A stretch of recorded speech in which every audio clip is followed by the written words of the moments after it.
Бекмолда Медина Нұржанқызы, 6 сынып оқушысымын. Жоба тақырыбы: отбасы және сабақтастықтың мәні. Бұл жобаның мақсаты отбасының қоғамдағы рөлін және ұрпақтар сабақтастығының маңызын түсіндіру. Отбасы қоғамның ең маңызды бөлігі. Әр адам тәрбиені, әдептілікті, өмір сүру дағдыларын ең алдымен өз отбасынан үйренеді. Әке мен ана баланың алғашқы ұстазы. Иә, қарағым, дұрыс айтасың. Олар жақсы мен жаманды ажыратуды, адамгершілікті үйретеді. Сондай-ақ сен жақсы оқып жатырсың, қызым. Отбасы ұлттық құндылықтарды сақтайтын шаңырақ. Тіл, дәстүр, салт ұрпақтан ұрпаққа жалғасады. Бұл сабақтастық.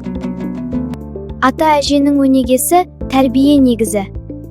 Үлкенді сыйлау парызымыз, кішіге қамқор болу міндетіміз. Иә, құлыным, дұрыс айтасың. Бүгін біз не үйренсек, ертең соны келесі ұрпаққа береміз. Міне, бұл ұрпақтар сабақтастығының мәні. Бұл менің асқар тау әкем мен аяулы анам, ата-ана отбасының іргетасы.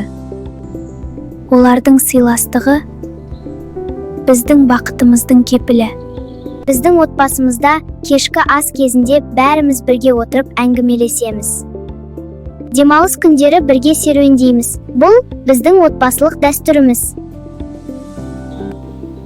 Отбасы барлық береке мен бақыттың бастауы. Ол махаббат пен сенімнің мекені.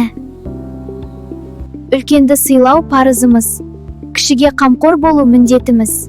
Тату болу бақытымыз. Отбасымыздың мақтанышы болайық.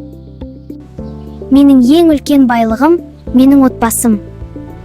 Себебі отбасы бар жерде ғана шынайы бақыт бар.